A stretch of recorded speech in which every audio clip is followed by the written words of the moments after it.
FIR copy.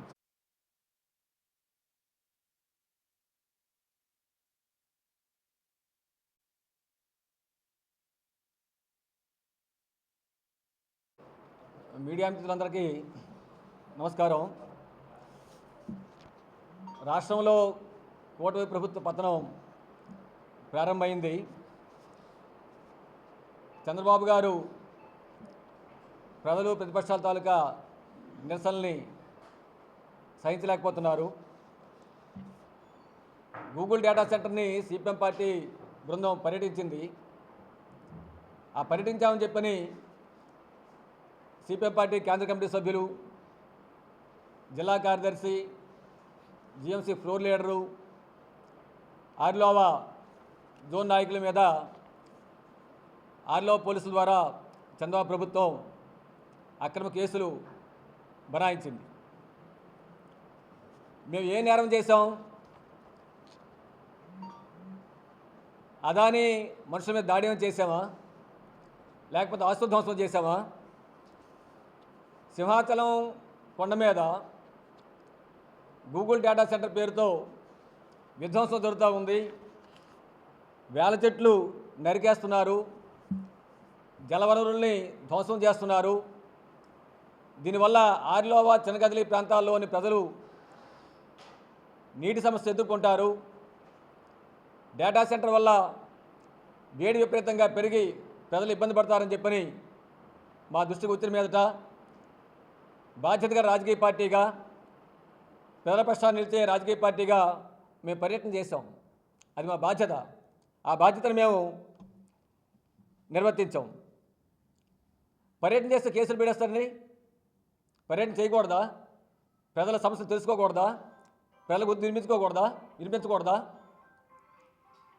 మరి ఏ చంద్రబాబు గారు 3 ఏళ్ల క్రితం ప్రతిపక్షంలో ఉండేటప్పుడు ఆయన ప్రజాస్వామ్యం కోసం, ప్రజాస్వామ్య హక్కుల కోసం, నిర్బంధం కోసం గొప్ప గొప్ప మాటలు మాట్లాడారు.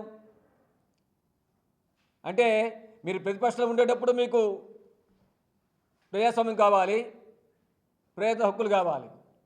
మీరు అధికారం చేపడితే వీడు కాలు రాస్తారు, నిర్బంధం ప్రయోగిస్తారు. ఇదేనా మీ ప్రజాస్వామ్యం అని చెప్పని చంద్రబాబు గారిని సిపిఎం పార్టీ మీద ప్రశ్నిస్తున్నాం. ఒక విషయం చంద్రబాబు గారు గమనంలో పెట్టుకోవాలి. ప్రజల మీద, ప్రజా ఉద్యమాల మీద నిర్బంధం ప్రయోగించినటువంటి ఏ ప్రభుత్వం బట్టకట్టలేదు. మీరు రాజకీయంగా చాలా సీరియస్ చెప్తారు, మీకు కూడా విషయం అర్థమై ఉంటుంది. కాబట్టి సిపిఎం పార్టీ నాయకుల మీద పెట్టినటువంటి ఈ అక్రమ పోలీస్ కేసుల్ని తక్షణమే రద్దు చేయాలని చెప్పని మేము డిమాండ్ చేస్తున్నాం. చంద్రబాబు ప్రభుత్వానికి కార్పొరేట్లు ముఖ్యమా, ప్రజలు ముఖ్యమా అని చెప్పి అడుగుతున్నాం.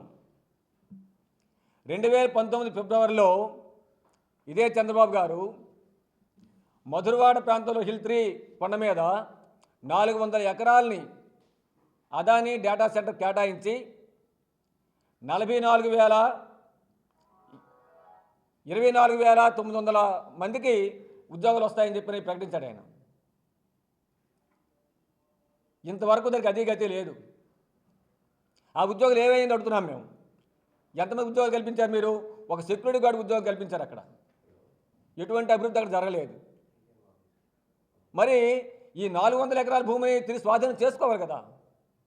అదనిచ్చి దీనికి ఎలా కూస్తారు మీరు? స్వాధీనం చేసుకొని ఇతర ఉద్యోగాలు కల్పిస్తున్న సంస్థలను కేటాయిస్తే ప్రజలు నమ్ముతారు. మీరు ఎందుకు స్వాధీనం చేసుకోవడం అని పడుతున్నాం మేము. ఇది చాలదన్నట్టు గూగుల్ పేరు మీద మరో 601 ఎకరాల భూమిని కేటాయించారు. ముందు భూమి గూగుల్ ఉంటుంది, వెనకన అదాని ఉంటున్నారు. ఇదొక పెద్ద మోసం ప్రధానికారికి దొరుకుతూ ఉంది. పర్యావరణం కోసం ముఖ్యమంత్రి గారు మొన్న వచ్చి మొక్కలు నాటాడు. ఆయన సైకిల్ తొక్కారు. రెండో వైపున అడవివరం, ఇతర ప్రాంతాల్లో ఎక్కడైతే గూగుల్ పేరు మీద భూములు కేటాయించారో కొన్ని వేల మొక్కల్ని, చెట్లు నరికేస్తున్నారు. పర్యావరణాన్ని ధ్వంసం చేస్తూ ఉన్నారు. డేటా సెంటర్ల వల్ల పర్యావరణానికి తీవ్ర హాని జరుగుతుంది. ప్రజల ఆరోగ్యాల మీద తీవ్ర ప్రభావం పడుతుంది. వన్యప్రాణుల మీద తీవ్ర ప్రభావం పడుతుంది అని చెప్పని పర్యావేత్తలు విశ్లేషణ అనేక మంది చెప్తున్నారు. ఇవేవి ప్రభుత్వానికి పట్టపోవడం అత్యంత ఆందోళనకర విషయం. నిజంగా మీకు ఉద్యోగ కల్పన చేస్తూ ఉండేలాగుంటే ఎక్కడైతే విశాఖపట్నంలో 100 ఎకరాల భూముల్ని కార్పొరేట్లు కట్టబెట్టారో, ఎక్కడెక్కడ ఎన్ని ఉద్యోగాలకు మీరు ఒప్పందాలు చేసుకున్నారు, ఎన్ని ఉద్యోగాలు వచ్చాయి, ఎన్ని ఉద్యోగాలు రాలేదు, ఉద్యోగాలు ఇవ్వనటువంటి భూములు తిరిగి అన్ని మీరు స్వాధీనం చేసుకున్నారు. మీరు శ్వేతపత్రాన్ని విడుదల చేయండి. అప్పుడు మీరు గూగుల్కి ఈ భూముల కేటాయింపు మీద ప్రజలు మిమ్మల్ని విశ్వసిస్తారు.